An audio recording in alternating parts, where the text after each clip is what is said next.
인간은 누구나 스스로 감당할 수 없는 인생의 위기를 만날 때가 옵니다. 오늘 함께 하시는 여러분들 중에도 현재가 그럴 수 있고 아니면 이미 과거에 여러 차례 경험한 분도 계실 겁니다. 그 위기는 실은 아무리 고민하고 애써봐도 탈출구가 없는 순간입니다. 오늘 본문의 야곱에게 바로 그 시간이 다가왔는데 바로 인생 최대의 위기, 바로 장자의 축복을 빼앗은 친형 에사와의 만남입니다. 20년 만에 형을 만나는데 이게 왜 위기냐 설명드리면, 야곱이 떡과 팥죽을 언제 준비했죠? 이 본문 20년 전에 에서가 일을 마치고 돌아오는 가장 피곤한 시기에 준비합니다. 그리고 떡과 팥죽을 주면서 장자의 명분을 팔라고 합니다. 이 본문 아시죠? 창세기 25장 34절을 보면 에서는 장자의 명분을 어떻게 여겼대요? 가볍게 여깁니다. 그러니까 뭐든지 신앙은 하나님이 주신 말씀이나 약속들을 가볍게 여길 때부터 타락하고 무너지기 시작하는 겁니다. 여러분, 신앙생활은 쉬운 게 아닙니다. 죄송하지만 전쟁입니다. 여러분, 가볍게 여기면 우리 인생이 더 가벼워져서 바람에 나는 뭐와 같아요? 겨와 같습니다. 무거워지시기를 축복합니다. 이 말은 힘들다는 얘기가 아니라 그만큼 신앙은 중요하다는 겁니다. 제가 볼 때는 산 사람이나 판 사람이나 석연치 않은 장면입니다. 그리고요, 아버지를 속이고 장자의 축복을 빼앗은 것은 저는 이 자리에서 확실히 말씀드리죠. 합리화될 수 없습니다. 창세기 27장 23절을 보면 에서의 털처럼 염소 새끼 가죽을 몸에 붙여서 바로 앞에서도 아들을 분간 못하는 아버지 이삭을 속인 것, 장자의 축복을 빼앗으려고 어머니 리브가와 함께 아내는 남편을 속이고 아들은 아버지를 속인 것, 여러분, 저는 합리화될 수 없다고 생각합니다. 왜냐하면 혹시나 여기에 고민이 있는 분들이 계실 것 같아서. 자, 물론 저는 이제 그럼 어떻게 장자권을 빼앗습니까? 이렇게 생각할 수도 있지만, 자, 이렇게 말씀드릴게요. 성경을 보면 이미 에서와 야곱이 어머니 뱃속에 있을 때 하나님이 뭐라고 하셨냐면 큰 자가 어린 자를 섬긴다고 했어요. 맞죠? 그리고 구약 마지막 책인 말라기서 1장 2절을 보면 하나님은 야곱을 사랑하고 에서는 미워했다고 기록했어요. 그래서 많은 분들이 속인 것을 합리화해도 돼. 네, 여러분, 절대 거짓말은 조금이라도 합리화될 수가 없습니다. 그러면 저는 이 유사한 질문을 많이 받았는데, 꼭 야곱의 이 케이스가 아니어도 저는 이렇게 답변을 드릴게요. 거짓말이 아니어도 하나님은 결국 하나님의 때가 되면 그분의 뜻을 이루십니다. 믿으시죠? 결국 그 일로 인해 본인 잘못인데요, 하나님 땅의 삼촌 라반에게로 도망가고 거기서 모진 20년을 보내고 이제 고향으로 돌아오는 길에 형을 마주할 생각을 하니까 두려워 떨기 시작합니다. 자, 읽지 않았지만 창세기 32장 6절과 7절을 보면 야곱이 너무 두려워서 미리 사신을 보내고 전령을 보내서 형 에서를 접견하게 합니다. 이렇게 말해요. 내 주께 은혜 입기를 원합니다. 야곱이 형을 향해 내 주라고 고백합니다. 하나님이 주인인데, 그러니까 너무 두려우니까 이제 막 무릎 꿇고 애쓰는 거죠. 그런데 진짜 문제는 뭐냐면 형 에서가 혼자 오는 게 아니라 뭐 4명이랑 40명이랑 같이 오는 게 아니라, 자, 이미 한 부족이 우두머리가 되었다고 하는데 몇 명이랑 온다고 기록합니까? 성경이 400명과 함께 온답니다. 6절에 분명히 400명을 거느리고 온답니다. 자, 둘 중에 하나일 겁니다. 질문. 오랜만에 동생을 보니 400명과 함께 축하 파티. 1번. 2번은 저 원수 같은 놈, 소문을 들어보니 하란에서 꽤나 부유해졌다고 하는데 그 부유한 무리들을 제압하기 위해. 자, 파티일까요? 아니 원수를 제압하기 위함일까요? 말씀드려도 파티, 꼭 1부 때도 파티 하시는 분이 있었는데 2부 때도 파티라고 하신 분이 도와주려고 하신 거라고 생각합니다. 당연히 후자일 것입니다. 그럼 한번 생각해 보세요. 본인의 잘못으로 인한 결과입니다. 그렇게 다가오는 형 에서와 400명의 소식을 듣고 32장 7절을 보니까 이렇게 기록되어 있죠. 야곱이 심히 두렵고 뭐래요? 답답했다. 거기 기록할 수 있는 분은 한번 체크해 주시죠. 심히 뭐래요? 두렵고 답답했다. 히브리어 야차르. 답답하다. 원래 뜻은 괴로울 정도로 강력히 무게가 날 짓누르다. 숨이 조여오는 겁니다. 숨이 안 쉬어지는 겁니다. 간혹 원치 않지만 공황이 오신 분들은 숨이 안 쉬어져서 너무 힘든 분이 있다고 합니다. 여러분에게 혹시 그럴 때가 있으십니까? 두려워서, 때론 너무 억울해서, 너무 열이 받아서 숨이 안 쉬어질 정도로 답답한 상황이라면 어쩌면 오늘 야곱이 처음 겪는 인생의 환난을 여러분이 지나고 있는지도 모르겠습니다. 중요한 건 이 상황에서 어떻게 우리가 하느냐입니다. 자, 먼저 일어난 반응을 소개할 텐데, 야곱이 먼저 이렇게 반응합니다. 강력한 위기 앞에 그는 자신이 할 수 있는 최선을 다합니다. 뭘 다한다고요? 할 수 있는 최선을 다. 그래봬도 이래봬도 그분의 이름의 뜻이 발뒤꿈치를 붙잡는 자고, 또 다른 의미로 보면 야곱은 속이는 자입니다. 제가 한번 고민해 봤는데, 여러분 어떤 사람이 사람을 잘 속이게요? 누가 사람의 눈빛을 보면서도 아무렇지 않게 속일 수 있을까요? 제가 볼 땐 굉장히 두뇌 회전이 빠른 자예요. 이쪽으로만 발달하면 그 사람은 사기꾼이 되죠. 제가 볼 때 야곱은 문제 앞에서 두뇌 회전이 굉장할 정도로 빠른 자입니다. 삼촌 라반의 집에 갈 때도, 두 아내와 두 첩을 맞이할 때도, 왜? 아니 자식이 한 명이면 되지, 왜 그토록 새로운 아내를 맞이하면서 이렇게 자녀를 낳아야 되나? 그리고 마지막 집을 나올 때 그 양떼를 굽을짓는 것도 정말 탁월할 정도로, 제가 볼 때 하나님이 뛰어난 지혜를 은사로 야곱에게 주셨다고 저는 확신합니다. 그런데 오늘 그가 보인 최선은 뭘까요? 정리하면 이렇습니다. 형 에서를 위해 애물을 보내는데 그의 마음을 풀려고 어떻게 보내냐 하면 양과 소와 노비를 떼를 나누어 보낸다. 어떻게요? 떼를 나누어 보낸다. 이유는 간단합니다. 여차하면 도망가려. 왜냐? 첫 번째 떼를 딱 보냈는데 필요 없어. 나도 양과 소 노비 많아. 넌 죽일 거야. 이래버리면 두 번째 때는 줄 필요가 없는 거예요. 세 번째 때도 마찬가지고. 그러면 가장 후미에 있던 오늘 야곱 자신은 빨리 도망을 가야 됩니다. 도망 나온 하라는 삼촌 집으로 못 가니까 빨리 다른 도시를 개척해서 가야 돼요. 근데 제가요, 오늘 이 야곱이 하는 최선을 보면서 말씀 앞에 잠잠히 머무를 때 주신 마음은 그렇습니다. 어쩌면 이 모습이 오늘날 위기를 대하는 저희들의 모습일 수 있다는 겁니다. 하나님과 상관없이 내 경험, 내 노력으로 문제에 맞서는 것입니다. 여러분, 이런 일 많이 해보셨죠? 문제가 잘 해결되던가요? 여러분, 신앙인으로서 한번 대답해 보시죠. 문제가 해결될 때 꼭 그런 분이 있거든요. 본인은 문제가 해결됐는데 제가 볼 때는 주변은 다 괴로워. 이게 정말 잘 해결된 게 맞을까요? 정말 여러분 그렇게 최선을 다했을 때 그 문제가 화평하게 매듭지어졌나요? 제가 볼 땐 이런 야곱의 모습이 오늘 우리 인간의 전형적인 한계입니다. 그런데요, 야곱이 최선을 다할 때 기도를 했더라고요. 제가 실망했잖아요. 이 기도가 없었어야 됐는데. 무슨 말이냐? 오늘 본문의 기도 앞전에 그가 기도했던 장면이 나오더라고요.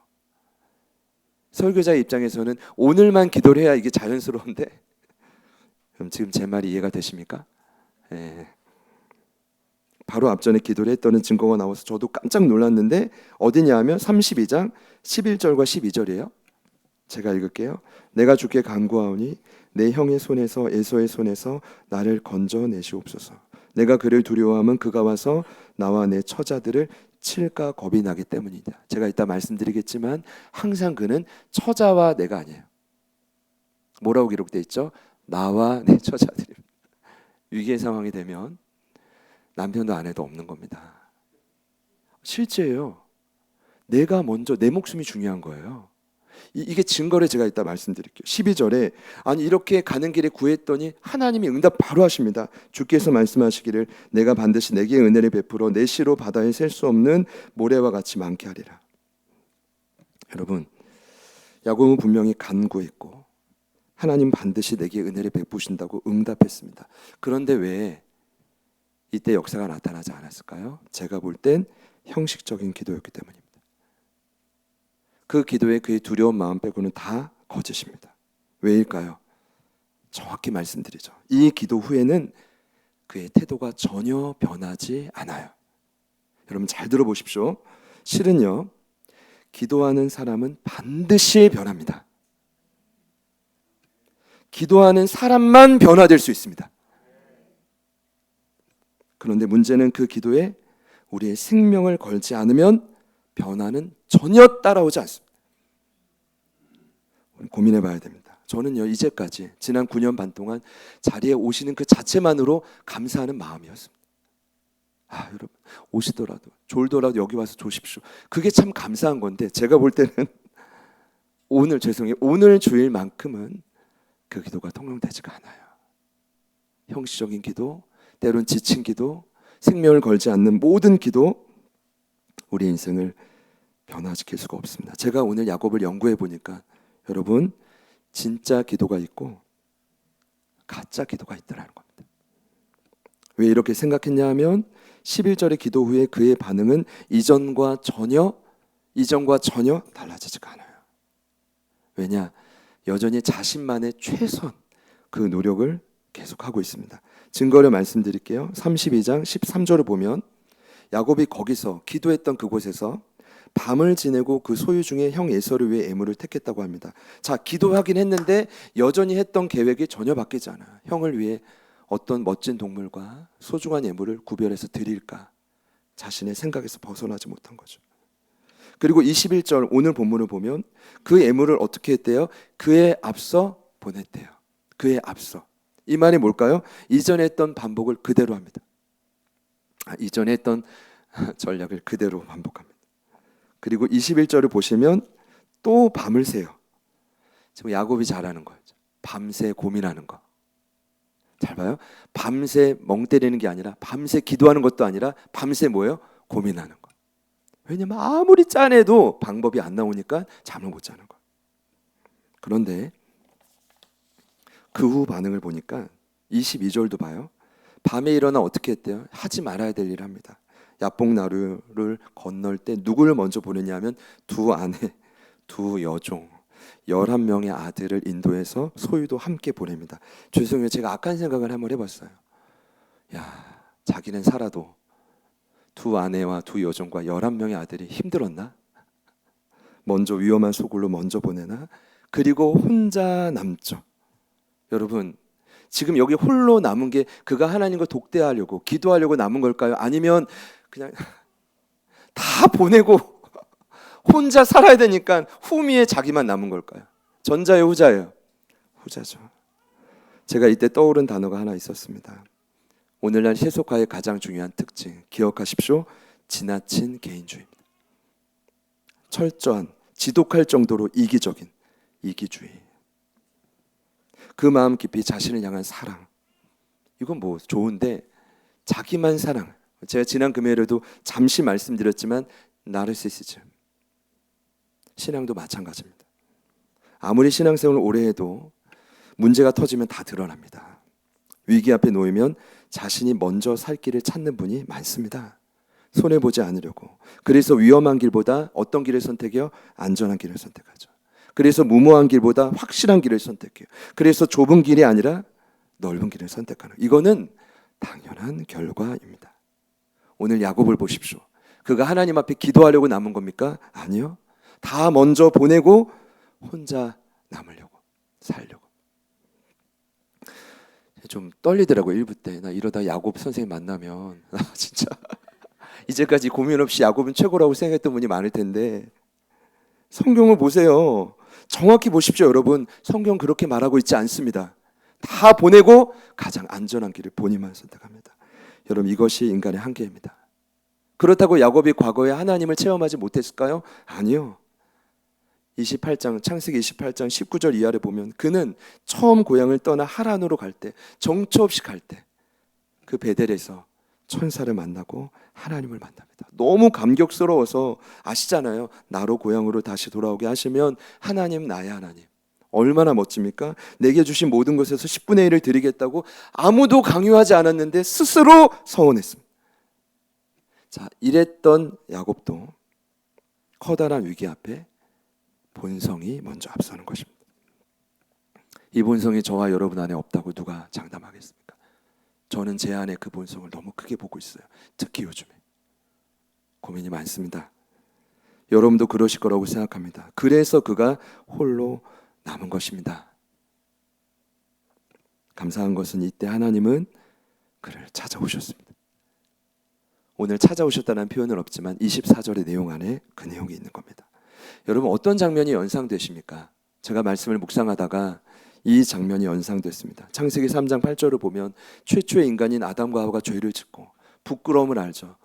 그래서 그들이 자신이 할 수 있는 최선의 전략이 뭐였냐? 무화과 나무 잎을 엮어서 생식기가 아니라 부끄럽게 하는 죄를 가리고 싶었던 거예요. 그래서 덕지덕지 입었겠죠. 그런데 그 죄가 무화과 나무 잎으로 가려지지 않자 그들이 했던 일이 결국 뭡니까? 오늘 야복나루에 야곱이 숨었던 것처럼 그들이 할 수 있는 최선은 숲을 사이로 숨는 겁니다. 그때 하나님이 어떻게 했죠? 그들을 찾아오셨습니다. 여러분, 마찬가지인데 오늘 야곱이 자신의 머리를 짜내서 때를 지어 보내고 최후의 가족들까지 보내고 야복나루에 숨었습니다. 단어가 나왔으니까 설명을 드릴게요. 나루는 개울을 의미합니다. 굉장히 야복은 그 물살이 셉니다. 강이. 그래서 어떻게든 사람을 보내려고 야복나루를 선택하고 본인은 그 개울가에 숨은 겁니다. 굉장히 야곱의 초라함을 의미하는 표현이 야복나루가 아닐까 싶습니다. 오늘 야곱의 기도는 이렇게 시작이 되었습니다. 야곱이 시작한 것이 아니라 하나님이 시작한 기도였습니다. 그는 준비되지 않았지만 하나님은 이미 준비하고 계셨습니다. 여러분, 기도가요, 하나님이 이끄시는 기도더라고요. 저와 여러분이 잘나서 우리가 결단해서 응답받아서 자랑할 게 아니라 하나님이 그때를 기다리셨다가 틈을 보고 우리를 찾아오신다는 거예요. 제가 왜 이것을 장담하게 됐냐면 28장 15절에 베델의 하나님의 약속이 그래요. 분명히 야곱에게 이렇게 약속했어요. 내가 너와 함께 있을 거야. 내가 어디로 가든지 너를 지킬 거고 너를 이끌어 다시 이 땅으로 돌아오게 할 거야. 그러니까 인생의 여러 위기 앞에 보세요. 아니, 사랑하는 여인이 있었더니 딴 여인이 들어오고 아들을 낳았더니 막 문제를 일으키고 지난 20년 동안 수많은 위기 앞에 미안하지만 야곱은 약속을 잊었는데 하나님은 약속을 지킨 거예요. 그 증거가 어디 있는지 아십니까? 오늘 32장 1절과 2절을 보세요. 굉장히 뜬금없는 천사의 무리가 등장합니다. 창세기 32장 1, 2절을 보면 야곱이 길을 가는데 에서를 만나러 가는데 그가 구하지도 않았지만 하나님의 누굴 만나요? 사자들을 만나요. 얼마나 많았는지 군대라고 해요. 마하나임. 그러면 야곱이 지금 사자를 보내달라고 했습니까? 아니면 하나님이 먼저 보내신 걸까요? 보낸 거죠. 그러면 이날 갑자기 보낸 걸까요? 늘 천사들이 대동하고 있다가 너무나 위축되고 두려워하는 그가 심히 걱정이 돼서 하나님이 천사라도 보여준 걸까요? 이거죠. 저는 기도를 다시 한번 생각해 보게 되었어요. 결정적인 그 기도는 하나님이 여러분을 아마 준비하고 계실 것입니다. 자, 이렇게 야복나루의 강력한 씨름이 시작되었습니다. 우리 24절 말씀을 같이 한번 읽겠습니다. 야곱은 시작.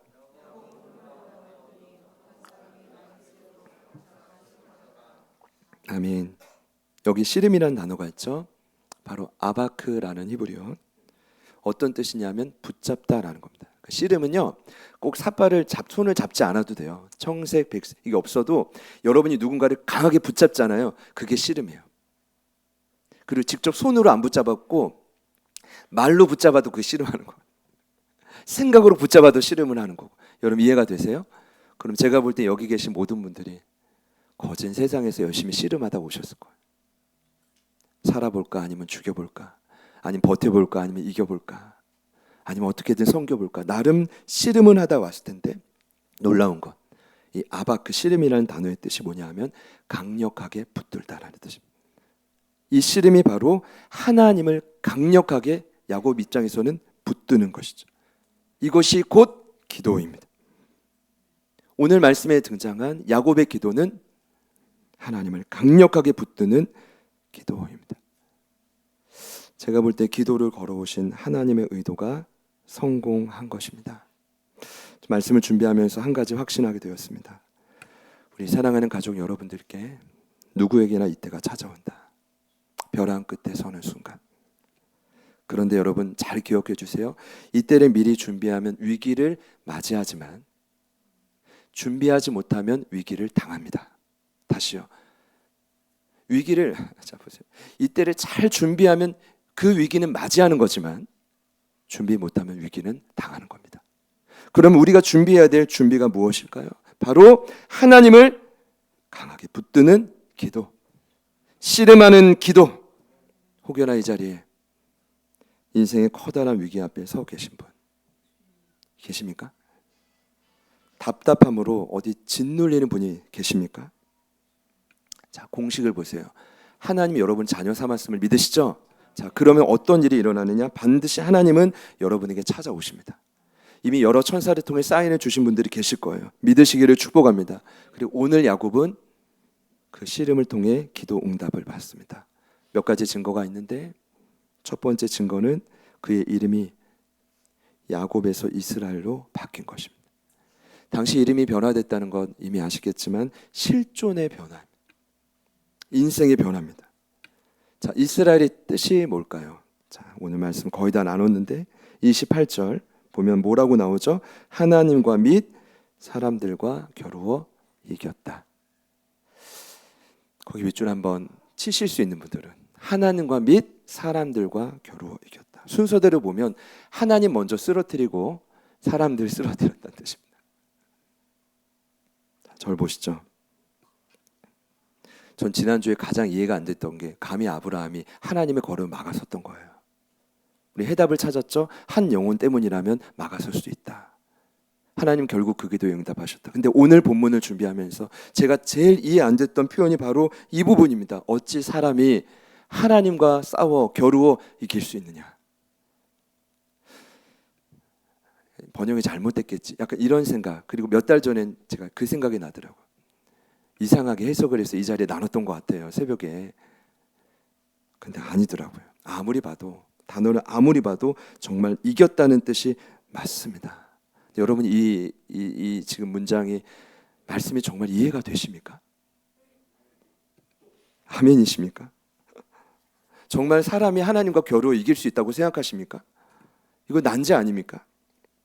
고민 끝에 여러분 어떻게 생각하실지 모르겠지만 기도의 관점으로 보니까요, 그냥 넘어갔던 분들 저처럼 많으실 텐데 고민 중에 하나님의 해답을 찾게 했습니다. 이런 의미 같습니다. 일단 힌트를 좀 하나 발견했는데 오늘 이 씨름 가운데 야곱이 했던 유일한 고백이 딱 하나 있더라고요. 그게 힌트예요. 26절에 나와 있습니다. 굉장히 반복하는 내용이겠죠. 강조하는 내용입니다. 그게 바로 뭐냐 하면 야곱이 하나님께 내게 축복하지 아니하면 뭐래요? 가게 하지 아니하겠나이다.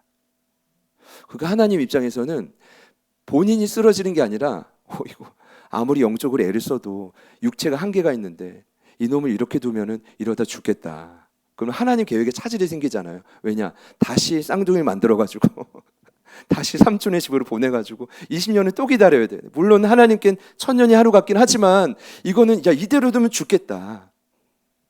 그런 고민 하나님이 하시지 않았을까요? 어쨌든 야곱이 오늘 이 씨름 가운데 유일하게 그 기도 중에 기록된 힌트가 뭐냐? 내게 축복하지 아니하면 가게 하지 아니하겠다. 자, 그러면 야곱이 구한 축복은 무엇일까요? 저는 이건 줄 알았어요. 부와 명예. 그렇게 세상에 즐기는 돈, 권력. 근데 오늘 보니까 전혀 아니에요. 왜입니까?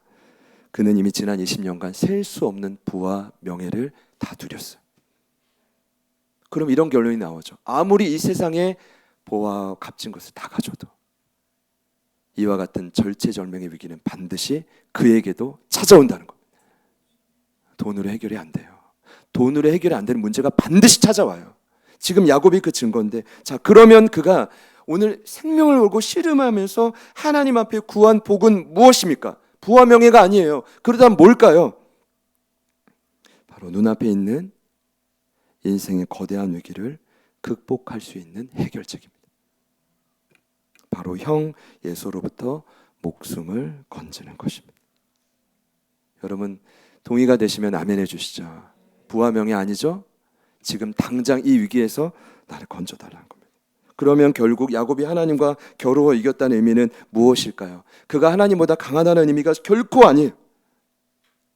그가 하나님과 겨루어 이겼다는 뜻은 결국 하나님이 야곱에게 그가 요청한 복을 정확하게 허락하셨다는 뜻입니다. 그 응답이 뭐예요? 허벅지 관절을 치신 것입니다. 옆에 있는 분들께 이렇게 한번 축복해 봅시죠. 내가 이겼어. 여러분 어떤 의미인지 아시겠죠? 정말 그 사람이 두렵고 힘이 세서 이겼다가 아니라 하나님이 줘주신 거죠. 그리고 지금 요청한 이 복을 들어주지 않으면 진짜 죽는 거예요. 여러분 너무 야곱의 기도가 약합니까?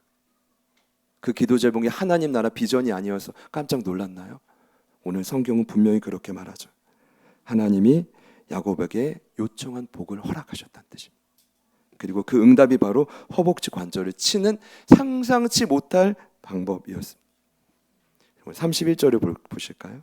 이렇게 기록되어 있죠. 그가 분이엘을 지날 때에 해가 돋았고 그의 허벅다리로 말미암아 절었다. 어떤 분들이 이렇게 많이 해석해요. 허벅다리가 절어가지고 400명 군사를 이끌고 온 원수 잡으러 온 에서가 동생의 저는 다리를 보고 마음이 녹았다는 거예요. 여러분 웃음이 나시나요? 이런 해석이 있을 수 있겠죠. 그런데 그보다는 31절을 보세요. 해가 돋았대요. 근데 놀랍게도 32장에 가장 많이 나온 단어가 뭐냐면 밤입니다. 뭘까요? 결국 이 분이엘을 통과하는 씨름하는 생명을 건 야곱의 기도를 통해 그에게 영적인 암흑기가 지나가고 인생의 여명이 시작되었다는 것입니다. 해가 돋았지만 우린 다리를 절고 있어요. 너무 아이러니하죠.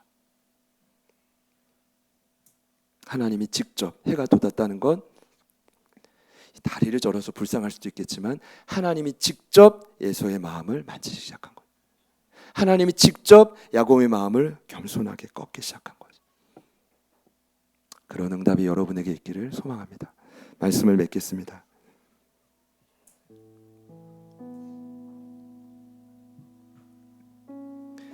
절체절명의 위기는 반드시 여러분에게 찾아옵니다.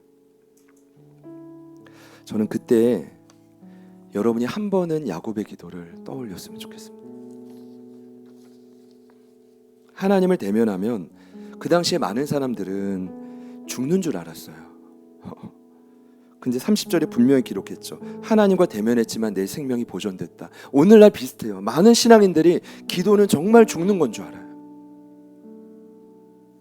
건강도 챙기고 밥도 먹고 해야 될 일이 너무 바빠도 기도는 안 해요. 왜 그럴까요? 죽는 줄 알아요. 고통의 길인 줄 알아요. 참 아이러니하게도 오늘 분명히 말하죠. 분이엘이 무슨 뜻이에요? 하나님과 대면했지만 죽는 줄 알았지만 고통의 길인 줄 알았지만 도리어 내 생명이 보존이 됐다라는 것입니다. 죽음의 위기 앞에서 답답하고 숨이 조여오는 상황에서 생명을 걸고 기도했더니 도리어 내 생명이 살았다는 것입니다. 여러분 다른 길이 있나요? 신앙에 막다른 골목에서 다른 길이 있습니까? 하나님을 강력하게 붙드는 씨름을 포기하지 않았더니 최고의 복은 무엇입니까? 그에게 정말 필요한 하나님의 응답이 이루어지는 것입니다. 돈이 아니에요. 여러분에게 지금 당장 그 인생의 커다란 위기 앞에 여러분이 요청하는 그 한 가지 복은 무엇입니까? 씨름하십시오. 하나님 천사만 대동하는 게 아니라 그토록 씨름을 원하시는 하나님이 반드시 응답하실 것입니다. 저는 말씀을 준비하면서 여러 환우분들이 떠올랐습니다. 저희 어머님뿐만 아니라 유호 성도님, 많은 우리 환우들, 제가 지난주에 최옥자 성도님 기도하면서 그랬어요. 최옥자 성도님이 또 제 어머님이십니다. 그런 마음으로 기도하고 있다. 그러니까 여러 환우들, 실은 도무지 손 쓸 수 없는 환경에 처한 분들이 많은데, 환우분들을 포함하여 혹 그런 분들이 있다면 기억하십시오. 오늘 공식이 나오죠. 첫 번째, 하나님은 지금도 여러분이 숨어있는 자리로 여전히 찾아오신다는 거. 두 번째, 그분이 먼저 여러분과 씨름을 하기를 요청을 하신다는 거예요. 그럼 마지막은 뭘까요? 이제 저와 여러분이 씨름을 더 이상 거부하지 않고, 아까 찬양 고백도 나왔지만 낙심할 필요도 없고 미워할 필요도 없고, 이건 아무짝에 쓸모가 없는 거예요. 이제는 다 내려놓고 그 씨름에 저와 여러분이 더 이상 거부하지 않고 동참을 하는 것입니다. 아마 말씀을 들으시며 난 아직 아니야 라고 생각하는 분이 있겠죠. 그러면 나중에 기도의 시리즈 가운데 필요한 기도가 있겠죠. 근데 오늘 이 자리에 야곱과 같은 분이 있다. 씨름하시기를 축복합니다. 지난 한 주간 느헤미야 성벽재건 기도하며 주셨던 마음이 제가 마음을 많이 내려놓게 되었어요. 우리 강수일의 권사님도 아까 소름 붙잡으면서 하나님이 하시는 거라고, 아멘 아멘 아멘 아멘 이랬거든요. 근데 진짜 요즘에 상상하고 있어요. 그래, 기타 하나만 있어도 예배할 수 있다. 그러다가 엄청 부흥하면 또 저희가 부흥을 할 수 있는 건, 우리에게는 그 힘이 없지만 하나님 영혼을 막 또 보내셔서 3개월 만에 또 옮겨야 될 수 있겠죠. 여러분 혹시 정말 궁금했었는데 그 전략 때문에 그냥 맨 공간에 예배하기를 원하십니까? 제가 지문이 잘 안 나오는데 대단하십니다. 근데 제게 주신 마음은 딱 한 가지였어요. 경환아, 예배 초소 확장 그 비전 꿈 중요한데 지금 정말 시급한 건 우리 사랑하는 지체들, 가족분들 안에 그 마음을 답답하게 하는 상황에서 먼저 벗어나야 된다는 거예요. 왠지 아세요? 거기서 벗어나지 못하면 하나님의 꿈은 더 이상 꿈이 아니에요. 더 이상 그 비전에 닿을 여유가 없습니다, 여러분. 그래서 우리가 오늘 우리의 기도뿐만 아니라 여러분의 생각이 나신다면 기도해 주세요. 하나님, 각자가 처한 그 상황에서, 숨을 조여오는 그 상황에서 야곱과 같이 돌파할 수 있는 힘을, 응답을 허락해 주십시오. 혹여나 여러분 상투적으로 들릴 수 있겠지만 여러분 꼭 다시 기도의 자리로 나아가십시오. 그리고 형식적인 기도, 적당한 기도 말고요, 씨름하는 기도, 하나님을 강력히 붙드는 기도로 맞서시기를 축복합니다.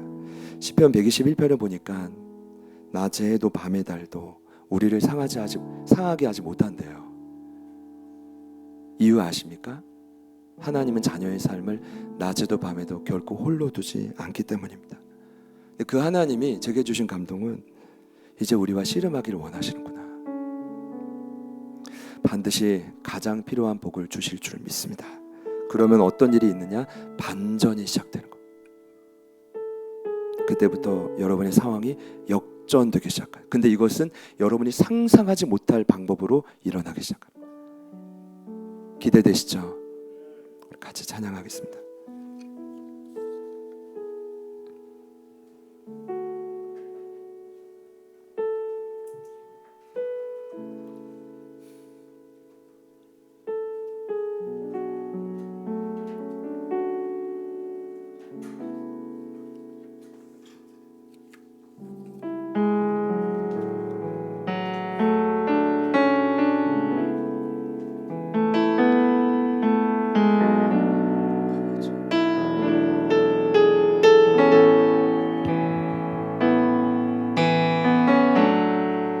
기도를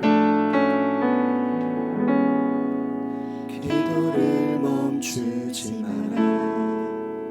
눈앞의 상황이 마음을 눌러도 원망치 마라. 너의 입을 지켜라. 저들은 너의 입을 보고 있다. 마음을 뺏기지 마라. 마음을 뺏기지 마라. 내가 널 도우지 않는단 소리에 원망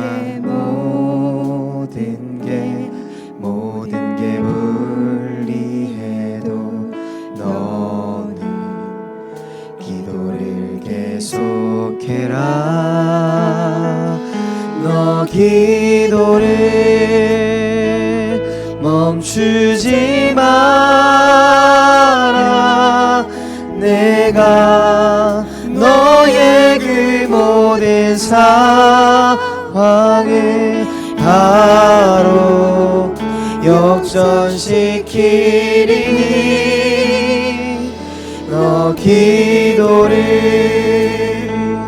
멈추지 마라. 내가 잠시도 쉬지 않고 모든 걸 지켜보고 있으니 바로 역전되리라. 한번더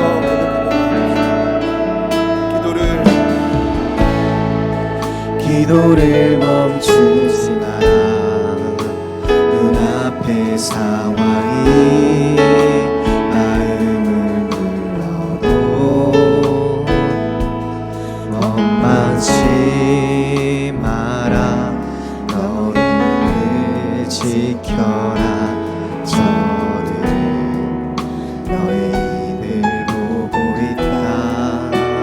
마음을 뺏기지 마라. 내가 널 모르지 않는 말씀에 너의 모든 게 불리해도 너는 기도를 계속해라. 너 기도를 멈추지 마라. 내가 너의 그 모든 상황을 바로 역전시키리니 너 기도를 멈추지 마라. 내가 잠시도 쉬지 않고 모든 걸 지켜보고 있으니 너 기도를 멈추지 마라. 내가 너의 그 모든 상황을 바로 역전시키리니 너 기도를 멈추지 마라. 내가 잠시도 쉬지 않고 모든 걸 지켜보고 있으니 바로 역전되리라. 죄송합니다. 야곱이 만난 인생의 위기를 아무리 계산해보고 생각해봐도 나의 최선으로 돌파할 수 없는 문제에 답답해하시는 분이 있다면 이 시간 함께 결단하며 기도합시다. 하나님, 오늘부터 원망도 불평도 나의 입을 지키며 오직 하나님과 씨름하는 기도를 시작하겠습니다. 어느 누구도 알아주지 않아도 하나님은 나의 낮과 밤에도 나를 지키시는 분이오니 하나님, 나의 기도 결단 이 모든 상황 주님께 맡기고 기도하겠습니다. 우리 결단하는 마음이 있다면 이 시간 작지만 그래도 간절한 마음으로 소리내어 주님 앞에 그 결단 올려드리며 야곱의 모습을 상상하며 하나님, 나에게도 상상치 못할 방법으로 응답하여 주시옵소서. 아멘. 내가 예상하지 못했던 놀라운 응답이 우리의 삶에 일어날 줄 믿습니다. 주님 앞에 우리 주님 이름 한번 부르시고 간절히 한번 기도합니다.